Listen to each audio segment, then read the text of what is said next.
Vous écoutez un podcast cinéma du Centre des Arts d'Anguin-les-Bains. Alors, bonjour Charlotte Garçon. Bonjour. Bienvenue donc sur cette dernière séance virtuelle de l'année, donc puisque en fait on va enfin être déconfiné, on pourra reprendre les séances de cinéma normalement au mois de juin.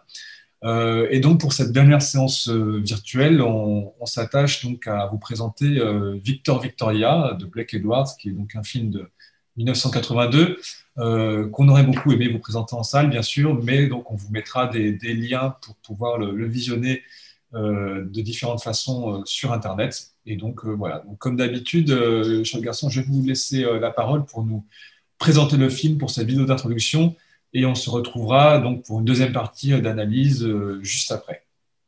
Oui, bonjour. Alors effectivement, Victor Victoria, c'est un film de 1982 de Blake Edwards qui, lui, a travaillé depuis le milieu des années 50 jusqu'au milieu des années 90, donc 40 ans de carrière. C'est un cinéaste intéressant parce qu'il arrive vraiment dans le post-classicisme et pourtant il ne fait pas partie du nouvel Hollywood. Donc il faudra voir comment ce film est à contretemps d'une certaine façon. C'est un film intéressant aussi dans notre cycle Belles et rebelles sur donc les personnages et les actrices particulièrement subversives, puisque là on va jusqu'à la subversion de la frontière de genre. Alors en fait, dans nos programmes, on avait déjà, dans, me semble-t-il, notre cycle sur les blondes, on avait déjà certains lame shows qu'on n'avait pas pu passer. Il y a des filiations, bien sûr, avec ce film, et on en parlera. Mais donc, c'est en fait, Victor Victoria, c'est en fait une sorte de remake d'un film allemand des années 30. À la limite, peu importe, enfin, ce ne sera pas forcément de ce côté-là, de l'érudition du cinéma qu'on ira voir, mais c'est quand même intéressant parce que la question des années folles, voilà, de l'avant-guerre et de ce que ça de l'imaginaire, disons, libertaire qu'il peut y avoir associé avec cette période est intéressante. C'est aussi un film intéressant parce que Julie Andrews, l'actrice principale, qui est devenue en 69 l'épouse de Blake Edwards, son réalisateur, et avait auparavant joué évidemment dans Mary Poppins. Donc c'est l'actrice de Mary Poppins, le film de 1964, et c'est aussi l'actrice de La Mélodie du bonheur de Robert Wise. Donc voilà, donc plutôt une actrice à ses débuts à l'écran, associée à un cinéma des familles, un cinéma plutôt pour jeune public, plutôt voilà, soit de bons sentiments, soit associé aux enfants. Et donc, le tournant que lui fait prendre Blake Edwards est très intéressant. D'abord avec le film qui s'appelle Darling Millie, où elle joue une espèce oui, d'espionne. Et puis ensuite, plusieurs films qui vont tourner ensemble jusqu'à la fin de la carrière de Blake Edwards. Euh, on parlera de l'aspect rétro, puisque c'est un film en costume, c'est un film qui se situe plusieurs décennies avant le moment de son tournage. Et puis, ce que je voudrais, en vous le présentant aujourd'hui peut-être, c'est voir avec vous comment on peut le regarder aujourd'hui. C'est-à-dire qu'est-ce qu'il y a de daté irrémédiablement dans cette approche du travestissement, dans cette approche du rapport au genre, ou de pas daté d'ailleurs, je vous laisse juge. C'est-à-dire qu'on est en 2021 et qu'il y a des nouveaux, disons, des idées ou des idéologies qui se mettent à dominer aujourd'hui et qui sont plus euh, qui concerne la plasticité du genre, qui concerne la fluidité du genre voilà, de homme-femme. Donc, comment ce film tient à l'aune de ce dont on parle beaucoup aujourd'hui? J'aimerais un petit peu aussi en parler, mais bien sûr, tout ça relié à ce qui nous intéresse au premier chef, à savoir la mise en scène. À tout de suite, à tout à l'heure. Alors Charlotte, donc là nous sommes dans le moment analyse et débat autour du film, donc tout le monde a pu le regarder, j'espère. Ce que j'aimerais rappeler, c'est que oui, effectivement, nous sommes dans un cycle qui est intitulé Belle et Rebelle et que nous avons commencé en fait cette année en salle, donc on finira en salle, c'est bien, mais on a commencé avec donc effectivement deux films de Lubitsch, hein, qui étaient dans ces films muets allemands, et l'un d'entre eux s'appelait Je ne voudrais pas être un homme et dans lequel finalement il y a la question du changement d'identité. Et quelque part, je me dis c'est bien finalement ça serait peut-être intéressant de comparer les deux films en fait, de voir comment Lubitsch a filmé ça Et qu'est-ce qu'en fait Blake Edwards? Enfin, c'est peut-être une façon de démarrer ou une autre que je te Oui, laisse. c'est d'autant plus intéressant que le film est une sorte de remake, ce film-ci, Victor Victoria, une sorte de remake de film allemand des années 30, du début des années 30. Et que donc, il y a, je pense, une continuité, en effet, directe entre Lubitsch, alors il faudrait mettre des étapes, hein, ce serait peut-être Ernst Lubitsch, peut-être Joseph von Sternberg, j'y reviendrai, Billy Wilder, donc les trois étant, disons, du monde germanique, Mitteleuropa, et Blake Edwards. Euh, pour revenir plus précisément à ce film, Je ne voudrais pas être un homme, que j'engage tout le monde à voir, c'est effectivement l'histoire de cette jeune fille qui va s'émanciper en se déguisant, parce que le mot déguisement est là, voilà, on va en discuter, qu'est-ce que ça veut dire? Se déguiser, se travestir, c'est pas la même chose, en homme et en séduisant dans un club chic, dans un cabaret chic, en séduisant son professeur, son professeur particulier, et notamment en l'embrassant, en lui donnant un baiser qui semble un baiser homosexuel, puisque les deux sont habillés en homme. Effectivement, je crois qu'il y a il y a beaucoup de points communs, mais un point commun, ce serait de changer momentanément de sexe, puisque là, dans Victor Victoria, hein, comme elle dit, c'est une femme qui prétend être un homme, qui prétend être une femme.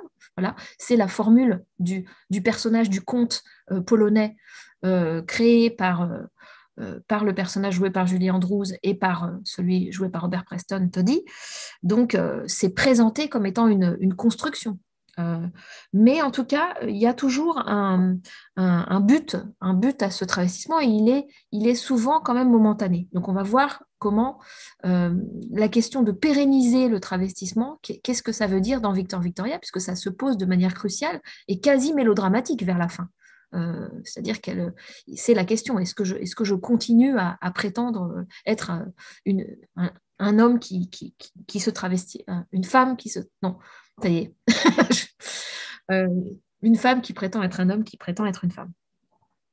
Euh, en fait, cette question du travestissement qui va déconstruire le genre, enfin, qui va déconstruire la naturalité du genre, on pourrait dire, elle est vraiment au cœur de Victor Victoria, puisque le mot naturel, une vraie femme, voilà, ces mots-là, naturellement, un homme ferait ci, alors ça c'est ce qui est dit au début, naturellement. Il y a des choses naturelles qu'un homme fait, c'est ce qu'elle oppose à Toddy quand il veut la transformer en homme. Je n'y arriverai jamais parce que un homme urine debout, etc. Et ce serait associé donc à quelque chose de biologique.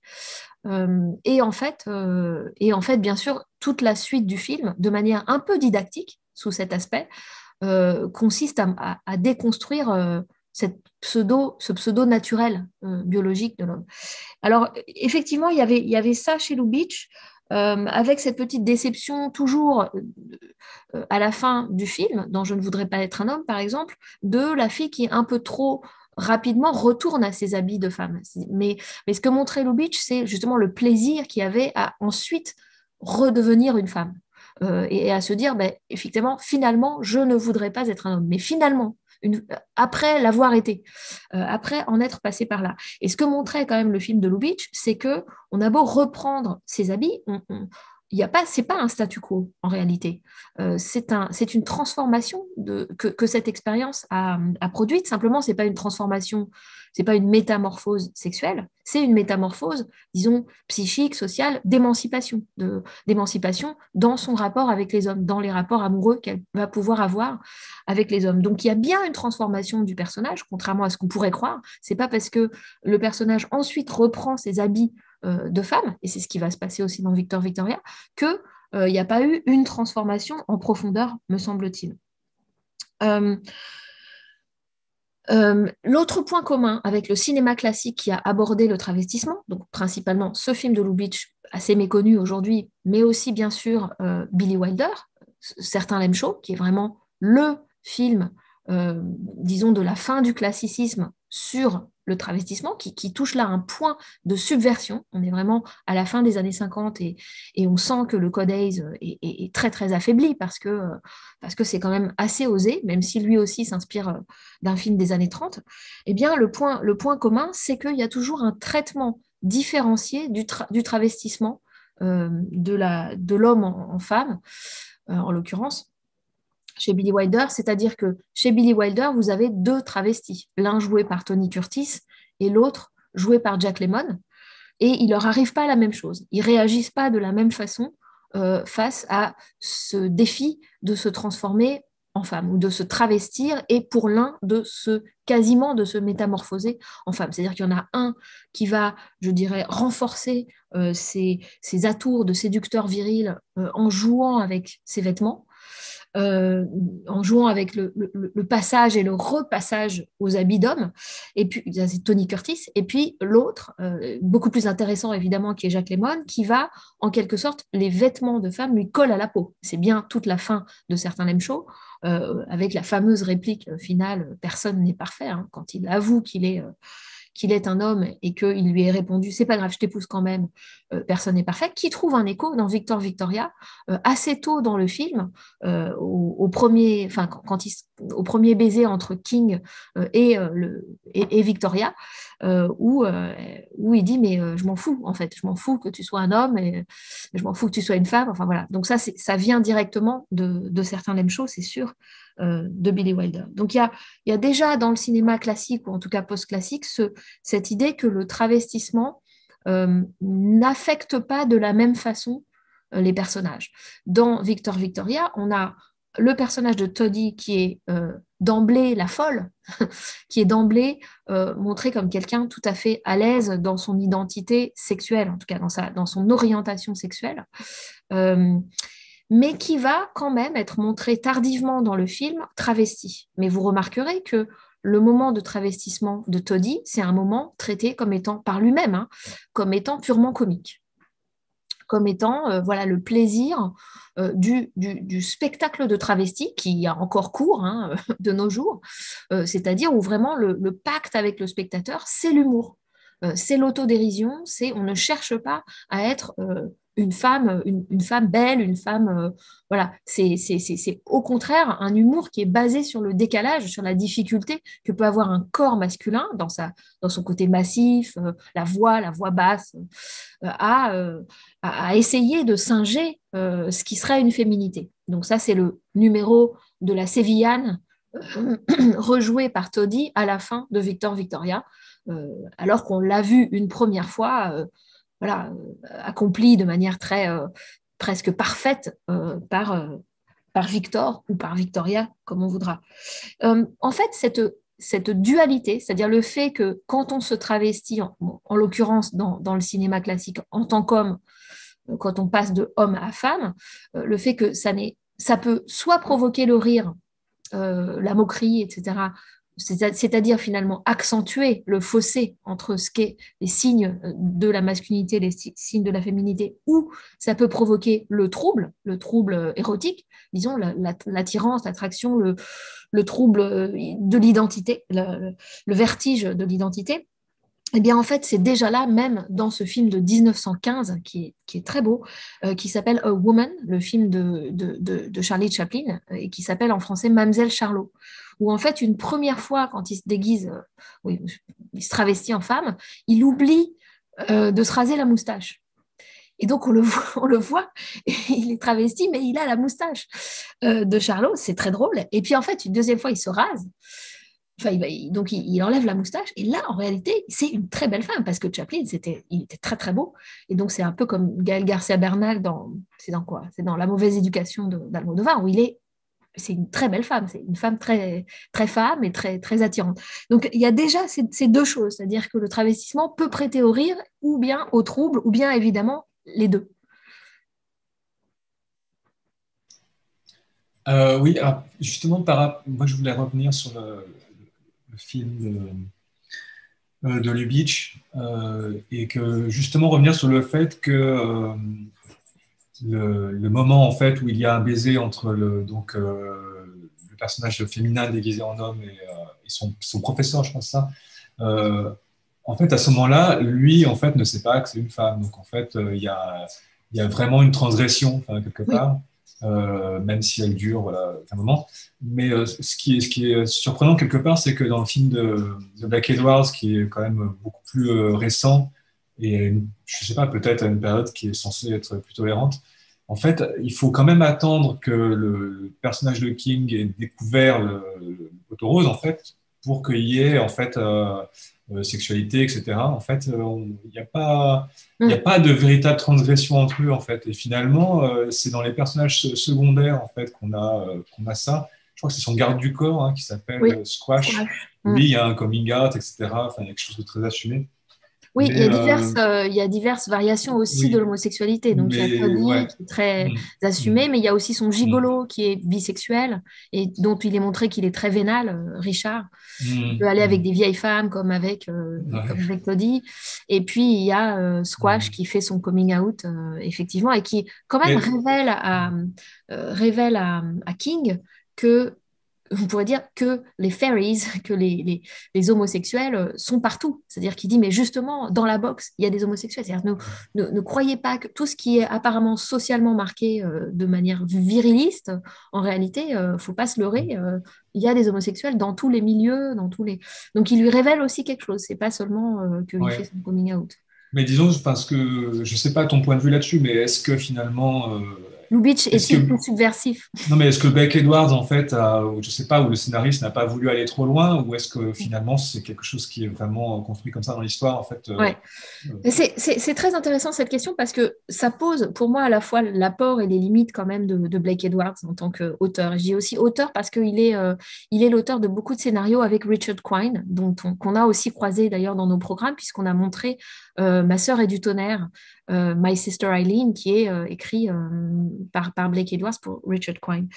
Euh, donc c'est quelqu'un, je disais, qui est une sorte de post-classique, c'est-à-dire qu'il commence au milieu des années 50, mais il est un peu à contre-temps parce qu'il regarde beaucoup dans les récits, dans les références de cinéma. On sent bien que dans sa mise en scène, enfin, il a une culture du cinéma classique. Justement, on n'a pas parlé d'Howard Hawks, mais évidemment, c'est aussi un autre jalon, puisque Howard Hawks, ses films se caractérisent, et on l'a vu en parlant de certains films de Hawks ici, par un principe d'inversion, qui n'est pas que un principe d'inversion dans l'ordre du genre, mais qui parfois est un principe d'inversion dans l'ordre du genre, en particulier dans Aller coucher ailleurs, où on voit quand même Cary Grant travesti entièrement en soldate, donc avec une perruque faite de crins de cheval. Enfin bon, bref, il faut voir ce film pour le croire. Mais ce que je veux dire, c'est que ce principe de l'inversion, qui n'est pas seulement sexué, donc, ça traverse tout le cinéma classique et on pourrait dire, il en est vraiment l'héritier, Blake Edwards. Donc, il a une sorte de... Il rate le train, on pourrait dire, du nouvel Hollywood. Enfin, c'est pas ce qui l'intéresse. Bien sûr, il a fait des films pendant les années 60-70, mais en fait, il n'a pas... euh, je pense qu'il reste... Oui, il est à contre-courant d'une certaine façon, malgré lui. Et donc, il y a quelque chose de daté, y compris, je suis d'accord, si c'est ce que tu veux dire par rapport à Lubitsch, y compris d'une certaine façon de moins osé. Pourquoi? Parce que le personnage de Victoria, il y a aucune allusion, par exemple, au lesbianisme. Alors que dans Je ne voudrais pas être un homme, on la voit quand elle est travestie et qu'elle va au cabaret chic, aussi Osvalda, elle embrasse des femmes. Elle embrasse des femmes. Et donc, nous, on sait que c'est une femme travestie. Et donc, voilà, on voit un baiser lesbien. Et d'ailleurs, je parlais de Sternberg parce que dans Morocco, Marlène Dietrich, qui est dans un cabaret et qui fait un numéro de travesti, dans ce cabaret, embrasse une femme dans le public en regardant Gary Cooper, qui est sa cible amoureuse. Et donc, il y a ce jeu sexuel sur le travestissement et sur ce baiser lesbien, qui de fait est lesbien, puisque c'est une femme dont tout le monde voit que c'est une femme travestie en homme. Donc, voilà, il y a quelque chose du point de vue de la subversion et de la sexualité qui est plus aiguisé, on pourrait dire, dans ces deux films des années 30. Des années 10 pour Lubitsch et Morocco, je ne sais plus la date exacte, mais voilà, c'est aussi tout ça, on est avant-guerre, quoi. Donc, oui, pour ce qui est de la subversion, mais parce qu'il me semble que dans Victor Victoria, il déplie ce motif euh, avec un personnage profondément hétérosexuel. C'est-à-dire qu'il fait le choix d'une héroïne qui, elle, sait très bien que sa sexualité, elle est avec les hommes. Il y a pas de... le trouble, il est imposé à l'homme, macho, viriliste, qui est King. D'ailleurs, il s'appelle King. Voilà, c'est un gangster. Donc, il a tous les attributs du macho absolu, homophobe, etc. Et on va lui le dépecer. Il y a vraiment une vocation didactique du film, hein. D'ailleurs, il y a plusieurs moments où Victoria lui explique ses préjugés, enfin comment lui renvoie en chant contre chant comme ça dans des dialogues qui sont très didactiques, tout simplement l'homophobie. On a une espèce de cours sur qu'est-ce que c'est que l'homophobie, de quels préjugés ça relève, etc. Il me semble. Oui, oui, mais tout à fait. Après, moi, pour détailler, en fait, effectivement, ce que je voulais dire par rapport à ça, c'est que ce que je trouve beau quand même dans Victor Victoria, c'est que même s'il n'y a pas voilà, le côté subversif, c'est-à-dire de franchir finalement le pas, de montrer une relation, comment dire, franchement, voilà, homosexuelle, etc., il y a quand même, effectivement, Blake Edwards, il filme quand même le trouble dans le personnage de King quand il Oui. voit Victoria, en tout cas Andrews. À ce moment-là, il pense que c'est un homme et il est quand même troublé. On voit bien qu'il est séduit, en fait. Donc ça, Oui, quand même, on le les voit. contre-champs sur lui sont très insistants Donc ça, il n'y a dans pas la de doute récit. là-dessus. C'est juste qu'en fait, voilà, il va pas aller jusqu'à, comment dire, mettre en scène une relation sans qu'il sache, voilà, à qui il a En vraiment fait, ça affaire. l'intéresse, lui, Ouais. Mm. Blake Edwards, de Mm. montrer, on pourrait dire, on dirait la crise de la masculinité, plus Mm. simplement la lutte, véritablement la lutte, parce que ça passe par le coup de poing, hein, ça Mm. passe par des choses très violentes physiquement, la lutte avec ses propres préjugés de genre, Mm. et qui s'extériorise dans des bagarres, en fait, dans la bagarre, dans l'espèce de café ouvrier prolo français, parisien, où il va faire le coup de poing avec des gens parce qu'il va délibérément se mettre lui-même à l'épreuve en allant commander un verre de lait au comptoir. Et donc, voilà, il va quand même faire l'épreuve de l'homophobie, alors qu'il n'y est pas obligé. Donc, le personnage est montré comme progressant d'une certaine façon, s'imposant à lui-même cette épreuve, quitte à se faire casser la gueule. Et malheureusement, aujourd'hui encore, c'est une réalité, ça. C'est-à-dire que l'homophobie aille jusqu'à la violence physique. Et donc là, dans cette scène, on pourrait dire invraisemblable d'une certaine façon, dans ce petit théâtre qui a un décor de toute pièce, il va aller jusqu'à se faire délibérément casser la gueule par ce groupe d'hommes voilà, rustres, quoi. Et ensuite, bien sûr, se saouler avec eux pour ressouder quelque chose. Alors, on peut regretter qu'il y ait toujours un peu de ressoudage dans Victor Victoria, mais avant de parler du ressoudage, je pense qu'il faut souligner euh, quand même justement ce côté, j'allais dire, non cohérent du film. C'est-à-dire que il me semble que dans beaucoup de films de Blake Edwards, on a toujours cette impression qu'il y a qu'il y a des pôles qui sont juxtaposés, à la fois de classicisme et de quelque chose de beaucoup plus contemporain. Euh, et là, c'est le cas parce que c'est un film dont l'action est située dans les années 20, mais on se demande si ça l'intéresse tant que ça, cette époque. C'est-à-dire qu'on sent que c'est une sorte de convention, non? Oui, pour être exact, il me semble que c'est 1934 en Ah, fait. c'est 34, C'est pardon. vrai qu'on a l'impression que c'est les années 20 parce que le Oui, oui, générique est pardon. vraiment très voilà. Mais parce que Avant-guerre, en tout cas. ouais, Ouais. voilà, c'est ça. Ouais, ouais. Mais justement, Mm. mon Mm. erreur est peut-être quand même symptomatique parce que il Mm. me semble que le travail comment dire, de costume, de décor, etc., on voit bien que ce qui l'intéresse, c'est presque plus l'artificialité de la chose euh, que véritablement un goût d'une période historique particulière. Donc parfois, on oublie que ce film est anti-daté, enfin, est un film historique, et puis parfois, au contraire, certains costumes font vraiment beaucoup plus années 20 que milieu des années 30, quoi. C'est-à-dire que je dis pas que c'est paresseux de sa part ou que c'est fait n'importe comment. Non, bien sûr, il y a un budget, mais c'est pas ça qui l'intéresse. C'est-à-dire que c'est plus dans l'économie du rapport entre les genres, entre la norme, entre qui dit quoi sur qu'est-ce que c'est qu'être un homme et qu'être une femme qui l'intéresse. Alors je prendrais comme exemple de ça le personnage complètement invraisemblable, enfin outré, disons, de Norma, la petite copine de King. Alors, d'abord, elle s'appelle Norma, donc déjà, la norme, elle est comment dire, elle est la voix de la norme, hein. Elle dit, mais non, une vraie femme, c'est un homme. Le comte est un homme. Elle commence par dire ça. Elle commence à dire, mais non, tu te trompes, King, c'est forcément un homme. Et moi, comme je suis une vraie femme, je le sais, j'en atteste, etc. Donc évidemment, elle a tout faux. C'est la voix de la norme, mais évidemment, Norma, c'est aussi Norma Jean Baker, c'est-à-dire Marilyn Monroe, et dont elle offre on dit impersonnation, hein, pour faire un anglicisme, une imitation horrible, évidemment. C'est-à-dire qu'elle a la voix de Lina Lamont dans Chantons sous la pluie, quoi. Elle essaye même pas de ressembler véritablement à Marilyn Monroe. Donc c'est intéressant parce que le personnage qui incarne, disons, les lieux communs, le bon sens sur qui est un homme, qui est une femme, qu'est-ce que c'est qu'un couple, hein, c'est-à-dire qu'il faut que ce soit un couple, voilà, qu'est-ce que c'est qu'une gangster molle, qu'est-ce que c'est qu'une fille à gangster, elle est à la fois jalouse et à la fois elle drague tous les hommes qui passent, etc. Bon, c'est un cliché sur pattes. Et en même temps, ce personnage est un point disons, un foyer de pretend.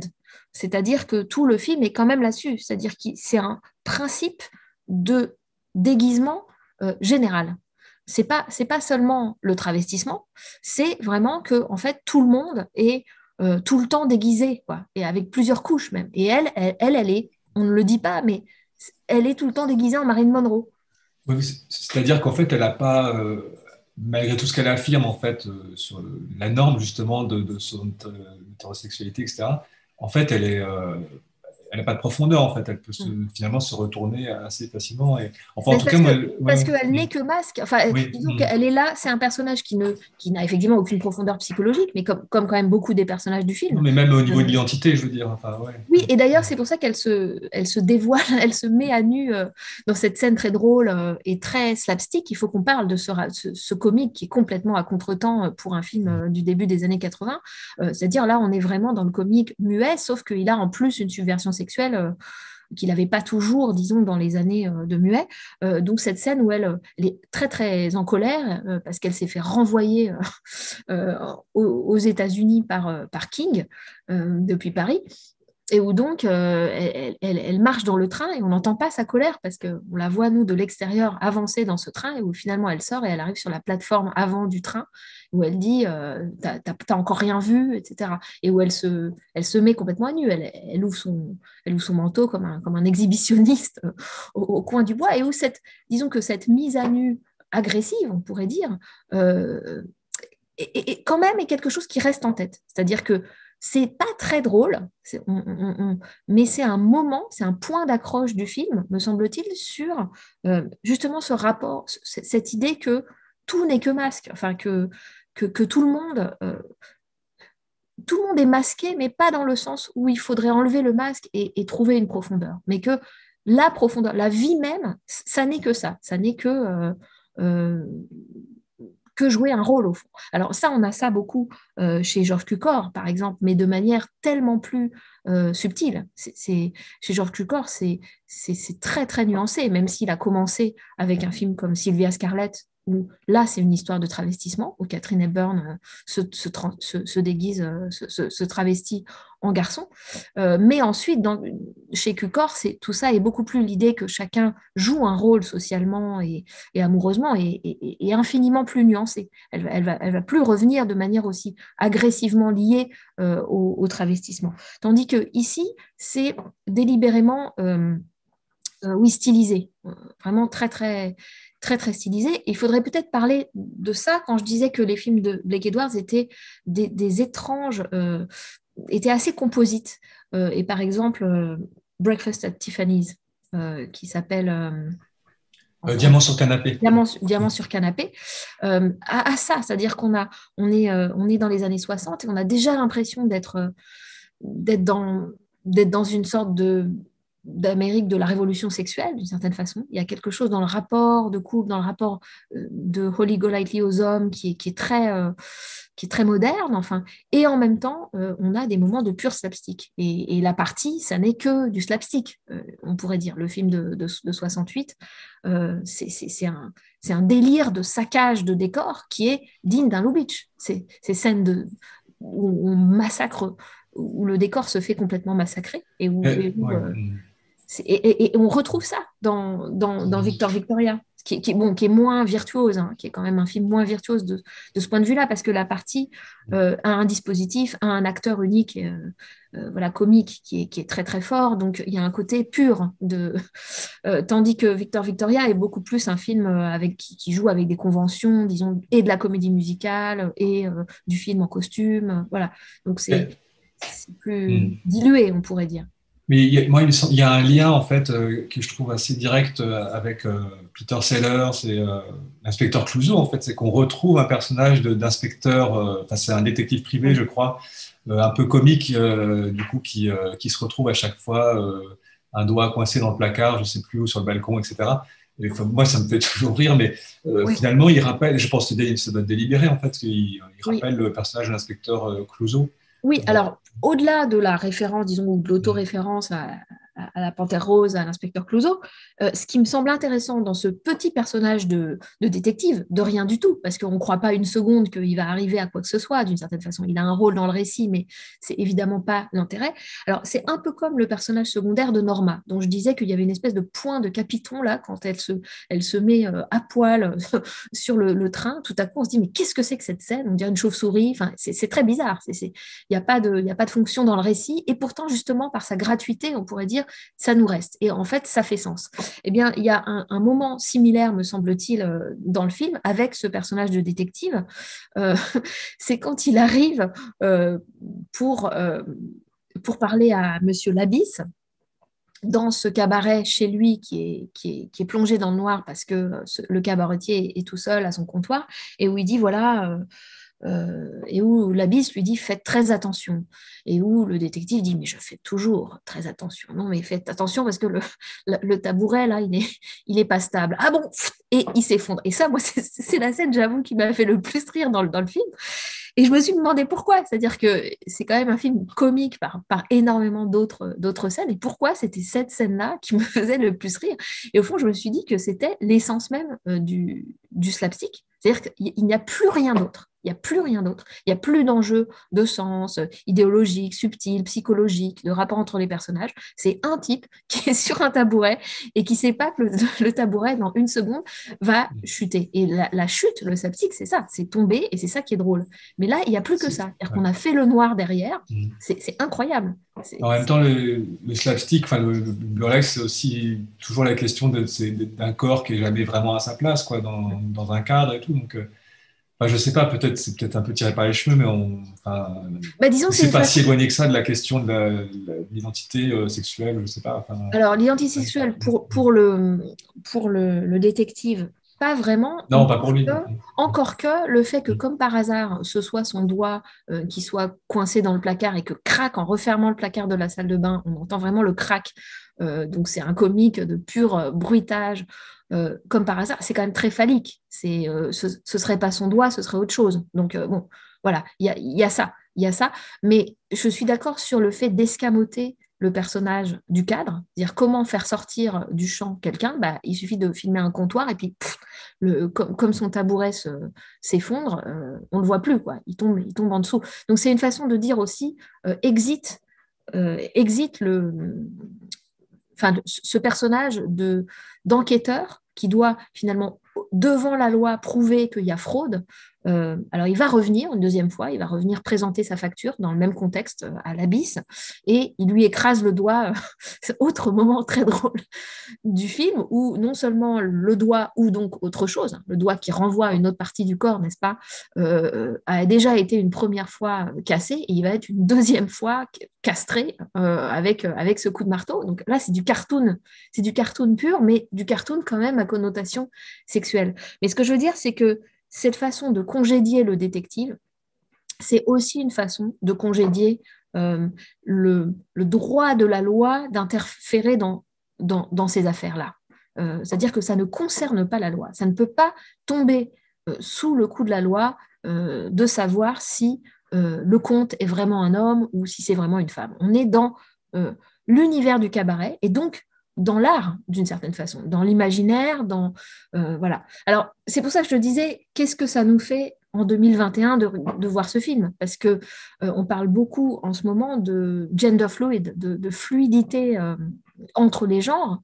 Et on peut se demander si tout le comique de ces films classiques et post-classiques sur le travestissement ne vient pas justement d'une prémisse qui est un a priori, qui est justement la non-fluidité du genre, mais au contraire, toujours l'obstacle, la différence, le fossé, etc. Et Victor Victoria, dans son titre même, Victor Victoria, voilà, c'est un truc linguistique de la forme masculine, la forme féminine, il y en a bien deux, c'est pas un seul prénom, il y en a bien deux, et le film tire quand même beaucoup de son intrigue, beaucoup de ses dialogues, beaucoup de son witz, de ses jeux de mots spirituels, de ça quand même, de la friction qu'il y a, de la différence qu'il peut y avoir.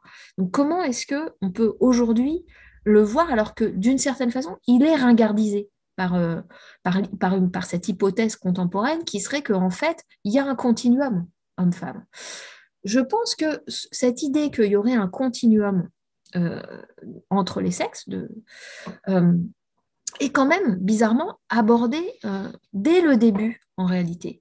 En fait, vous vous souvenez, au début de Victor Victoria, Richard, c'est pas tout à fait au début d'ailleurs, mais enfin, disons dans la première partie, Richard, le gigolo amant de Toddy, qui lui pique beaucoup d'argent, revient et elle sort du placard et elle lui casse la figure parce qu'il est très agressif. Vous vous souvenez de ça, ce moment-là? Et c'est exactement ce moment-là où Toddy a l'idée de construire le personnage de travesti du conte. Donc, c'est disons, un acte viril, très viril, de faire le coup de poing, mais aussi de sortir du placard, comme par hasard. Hein. C'est du placard qu'elle casse la gueule à Richard. Sortir du placard, ça se dit pareil en anglais. Hein. The closet, c'est pareil. C'est le placard au sens où un homosexuel qui ne s'est pas déclaré comme tel est assigné d'une certaine façon, ou s'assigne lui-même, ou la société l'assigne. Donc voilà, c'est cette sortie du placard par ce geste viril, en tout cas attribué habituellement aux hommes, cette violence-là. Donc quand même, Toddy a repéré chez cette femme, qui est par ailleurs plutôt très féminine dans la façon dont elle se coiffe, s'habille, etc., et se comporte, voilà, elle a repéré quelque chose de masculin. Donc, il y a quand même cette idée qu'on a l'homme et la femme en soi. Mais c'est vrai que le film ensuite va plutôt du côté du dilemme que pose le fait d'être une femme hétérosexuelle qui doit cacher maintenant à la société pour garder son succès, garder son travail, garder sa source de revenus, qui doit cacher qu'en fait, elle est une femme et qu'elle est hétérosexuelle. Ce qui nous renvoie à l'intérêt, me semble-t-il, et à la proximité de Victor Victoria de Wilder, de l'univers de Billy Wilder, qui est, si vous avez vu plusieurs films de ce réalisateur, qui est quand même beaucoup autour de la nature prostitutionnelle des rapports entre les gens dans la société. Hein, vraiment, à tous les niveaux, ce qu'il a fait taxer parfois de cynisme. Parce que c'est déprimant cette affaire, mais sauf que lui, il en joue, il en fait des comédies, mais au fond, il y a beaucoup d'arnaques, il y a beaucoup de gens qui s'arnaquent entre eux, qui ont des rapports d'argent tout le temps chez Wilder. Et quel est le point commun? Eh bien là, dans certains Lem Show, vous vous souvenez, pourquoi est-ce que Tony Curtis et Jack Lemmon doivent se déguiser? Il y a deux nécessités. La première, c'est une nécessité sociale, économique, qu'ils ne trouvent pas d'engagement en tant que musicien. Et que le seul engagement dans un orchestre qu'ils trouvent, c'est dans un orchestre non mixte, uniquement féminin. Donc ils sont obligés de se travestir pour pouvoir être engagés. Bon, ça, c'est le premier. C'est invraisemblable d'une certaine façon, mais après tout, ça existe. Bon, les orchestres non mixtes à l'époque. Donc, première chose, nécessité sociale, économique. Et deuxième chose, dans certains Lem Show, ils sont poursuivis par des gangsters qui donc, parce qu'ils ont été témoins d'un massacre, d'un meurtre, et donc le travestissement, c'est une façon de sauver sa peau. C'est vraiment une façon tout simplement de rester en vie. Donc il y a deux nécessités comme ça qui s'empilent de manière assez virtuose dans certains Lem Show. Ici, qu'est-ce qu'on voit? Eh bien, on a tout ce début où on la voit littéralement crever de faim. C'est-à-dire que là, c'est quasiment du Chaplin, tout le début. ça fait penser, c'est pour ça que je disais Années 20 aussi, je pense que ça renvoie même encore avant, ça renvoie à Charlot, quoi, qui a besoin de manger et qui donc va dans un restaurant, je ne sais plus c'est dans lequel ça, peut-être dans les temps modernes, où il va dans ce restaurant, où il croit avoir trouvé une pièce et puis il fait un festin, puis en fait il a perdu parce que sa poche était trouée, donc il ne va pas pouvoir payer le repas. Je ne sais pas si vous vous souvenez de ce moment. Oui, c'est pas dans The Immigrant, je sais plus. C'est Ouais. peut-être dans The Immigrant. Ouais. Voilà, donc c'est pas, je pense que c'est pas du tout anodin que le film commence, que Victor Victoria commence sur la fin. C'est-à-dire qu'elle a une nécessité absolument vitale. Alors, d'une part, parce que justement, il y a un lien tout de suite avec la prostitution. Elle est tellement dans un état d'hallucination et d'évanouissement lié physique, hein, vraiment lié à la faim, qu'elle dit à son tenancier de chambre, à son propriétaire, elle lui dit je coucherai avec vous pour une boulette. D'ailleurs, c'est une phrase de dialogue, une réplique qui revient au moins 3 fois dans le film parce que Toddy va lui rappeler à chaque fois tu te souviens que tu étais prête à vendre ta vertu pour une boulette de viande. En plus, avec le côté vaguement sexuel que la boulette peut évoquer.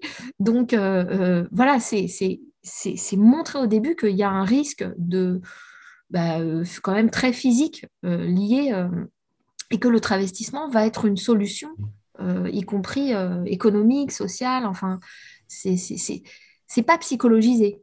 C'est d'abord une nécessité, j'allais dire quasiment de survie, quoi. Mais là-dessus, il y a quand même enfin, vraiment une vulgarité assez presque violente. Enfin, le personnage de son logeur, enfin, je sais pas comment on appelle ça, qui finit par, enfin, qui finit comment dire, le pantalon baissé. Enfin, je veux dire, puis il est plein de, je crois qu'il est en train de manger. Enfin, je sais plus. C'est vraiment répugnant, quoi. Et il y a Oui, quand et même, d'ailleurs, elle lèche sa serviette parce qu'elle a oui, tellement faim ouais, et elle l'interrompt dans son repas et elle dit, mais c'est quoi là, les ouais. tâches? Et elle lèche la serviette. Non, mais c'est vrai, ça va très loin Et, dans cette vulgarité-là, mais qui vient de ouais. Wilder. Oui, c'est Wilder ouais. a ça.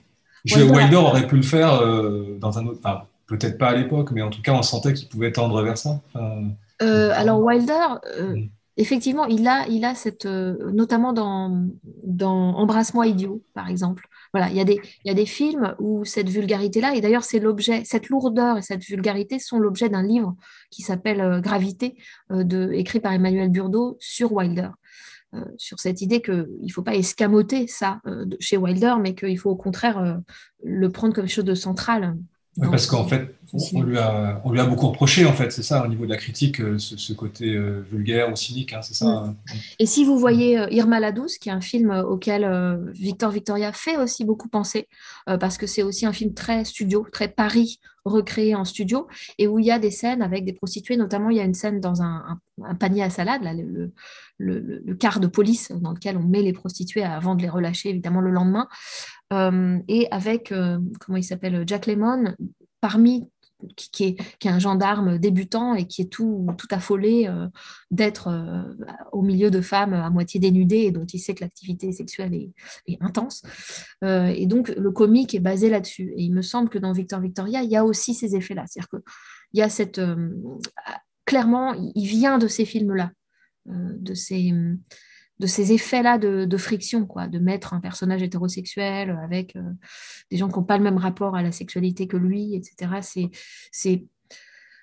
Il n'a pas peur de cette vulgarité-là dans le sens de montrer que les personnages sont des personnages mus par leur pulsion sexuelle, quoi. Mais ce qu'il veut voir, c'est comment ça s'articule avec justement les rôles genrés. Donc finalement, il me semble que la psychologie dans Victor Victoria, elle est peut-être plus autour du personnage de King, où il y a tous ces contre-champs très très marqués euh, au cabaret, où il se dit mais qu'est-ce qui m'arrive? Je suis en train de désirer un homme, qu'est-ce qui ne va pas chez moi?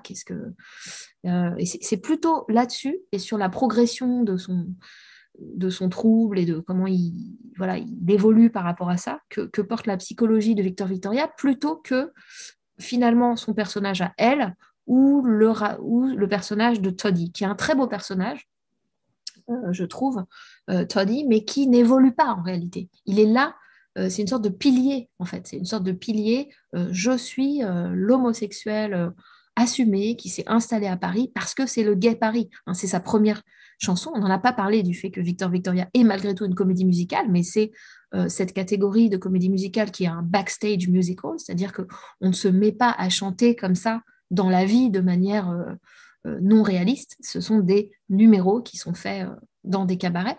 Mais donc, son premier numéro à lui, c'est ça, c'est de dire, de toute façon, ici, on est à Paris, et il plante un peu le décor. On est à Paris, donc les lois du gay Paris, c'est que c'est tout à fait OK d'être gay. Et donc, lui, il se plante comme une espèce de référence là. Il ne va pas changer d'un iota, d'une certaine façon.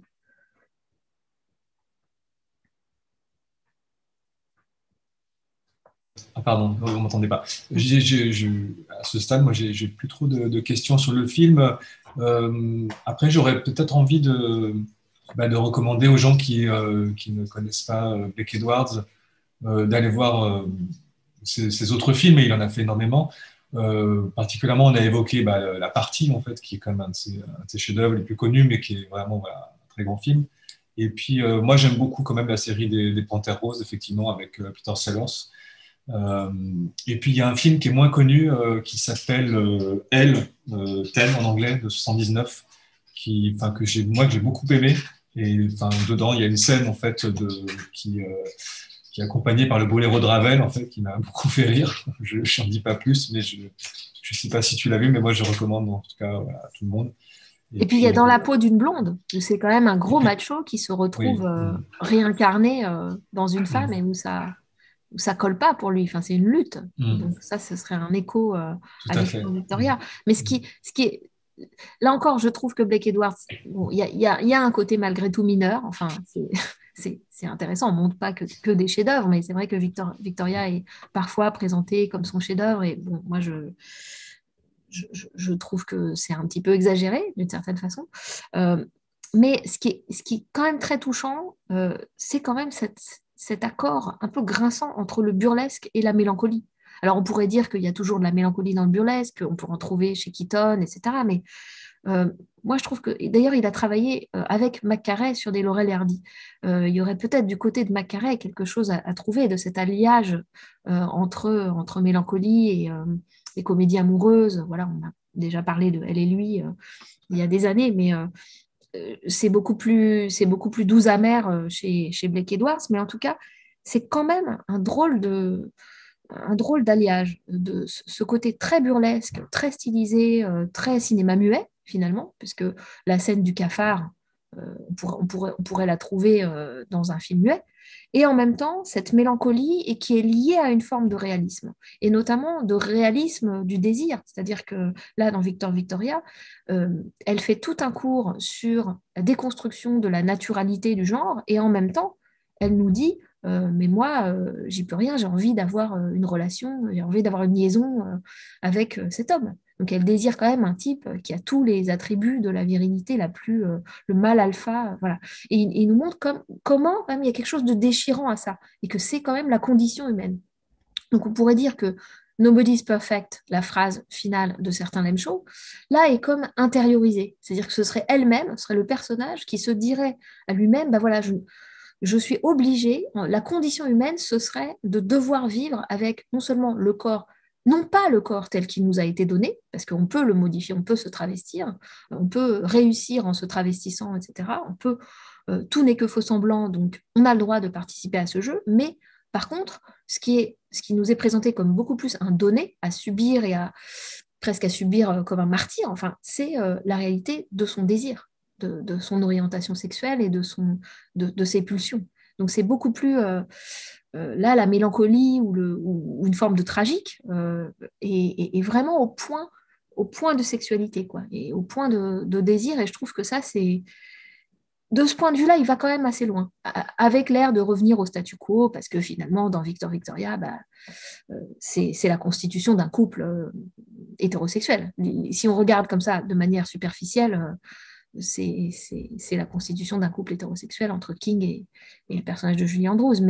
Mais en réalité, on a cette espèce de fracture intérieure, quoi. Et ça nous dit aussi quelque chose, à nous, postmodernes, disons, qu'on a aussi des velléités de modernité et qu'on ne les vit pas toujours dans nos humeurs et et dans nos désirs.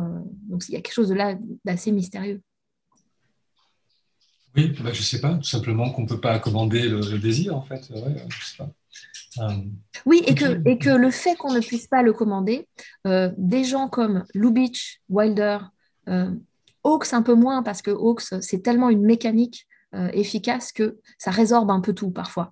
Mais disons, je dirais, la lignée Mitteleuropa, Lubitsch, Wilder, euh, célèbre au fond le fait qu'on ne puisse pas le commander. C'est-à-dire que ce désir, on lutte contre, on le masque, on en joue, etc. Mais à la fin des fins, c'est lui qui va faire subversion, qui va faire irruption, qui a une force de surgissement.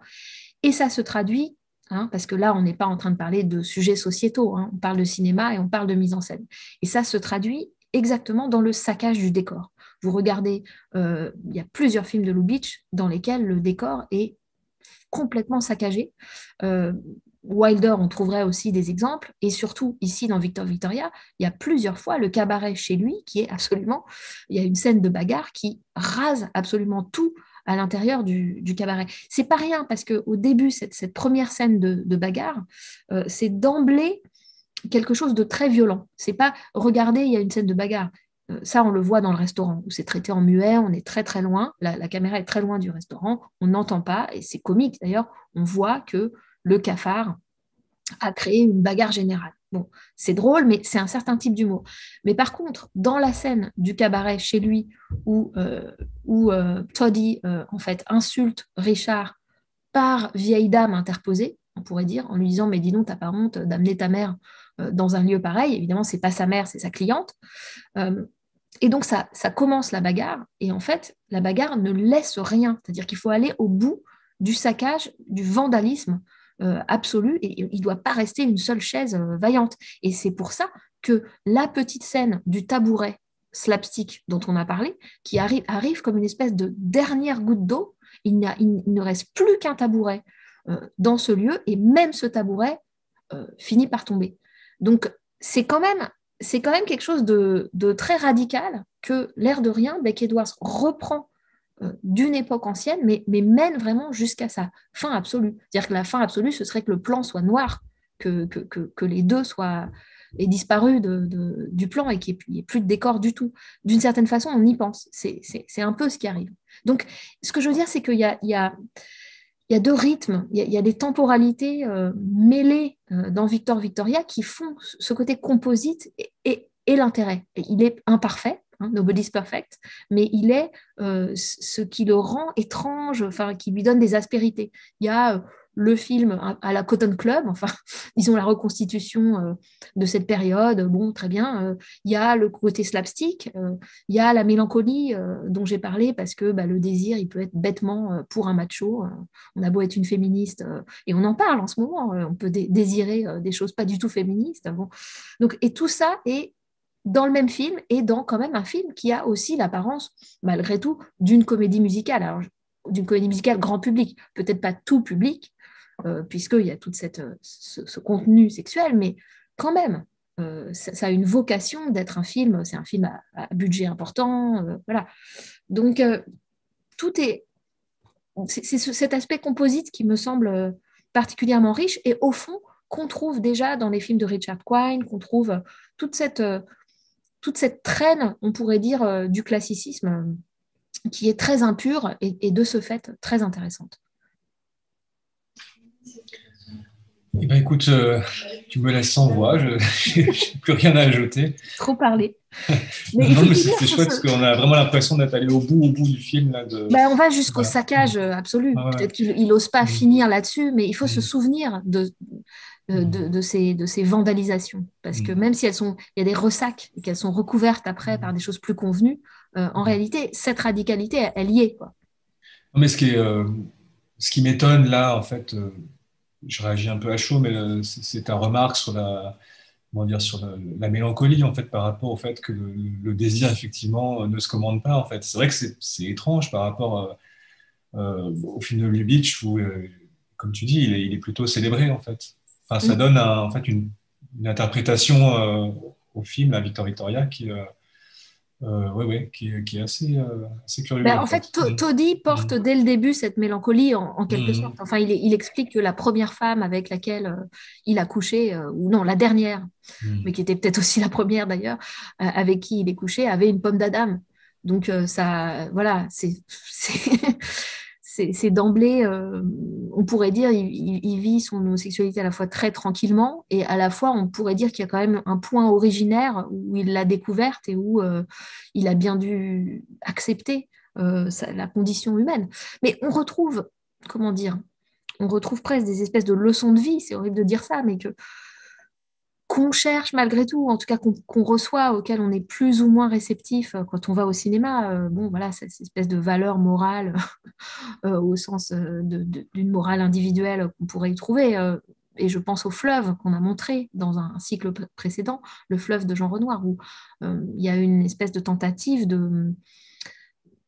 d'occidentaliser une idée assez fréquente dans certaines philosophies orientales, mais qui est l'acceptation, qui est une forme d'acquiescement, voilà, d'acquiescement au monde dans ce qu'il a de plus tragique. Dans le fleuve, il y a quand même la mort d'un enfant, ça va très loin.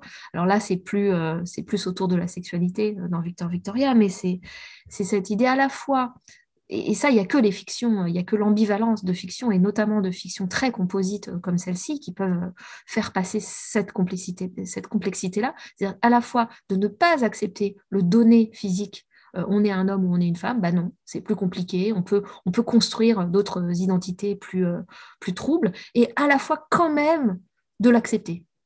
C'est-à-dire qu'on va être malheureux si on est tout le temps en lutte contre ce qu'on est dans la réalité pulsionnelle, disons, de notre désir. Donc, c'est compliqué, quoi. À la fois, il faut lutter, il faut et pas être voilà, résigné, soumis, conservateur, etc. Et à la fois, euh, il y a une forme qui transcende ça, une forme de digestivisme, comme dit un personnage dans Le fleuve de Renoir, qu'il faut apprendre, qu'il faut gagner par l'expérience, et qu'il faut gagner, dit Blake Edwards, en se faisant casser la gueule et en cassant la gueule aux autres. Donc c'est vraiment le corps aussi qui doit en prendre quelques coups. Sur Bon, cette ben écoute, conclusion de violence. voilà, je pense qu'il n'y a plus rien à ajouter. Bah écoute, non, bah merci Charlotte en tout cas pour toutes ces explications. Mais merci. Je vais peut-être juste conclure en tout cas en disant que la prochaine fois on va se retrouver donc en vrai dans la salle de cinéma du Centre des Arts. Et donc, rappeler aux gens que ça sera, enfin, rappeler non, parce que en fait, on vient de mettre la programmation sur le site, mais donc ça sera le 23 juin, donc avec toi, le 23 juin à 19h30, c'est un mercredi, et on va vous passer donc Boule de feu, qui est un film de Howard Hawks, qui n'est pas beaucoup montré au cinéma, je pense, en salle, et qui n'est pas non plus très facile à voir, je veux dire, sur Internet ou en DVD. C'est sur un scénario de Billy Wilder. Et donc, c'est avec Barbara Stanwyck et Gary Cooper. C'est une comédie qui est vraiment géniale. Donc, j'espère que les spectateurs reviendront nombreux pour conclure ce cycle. Voilà. Et puis, ce sera aussi le moment où on vous révélera la programmation de la saison prochaine. Donc, il faudra être là. Voilà. À bientôt. Eh bien, merci Charlotte. À bientôt.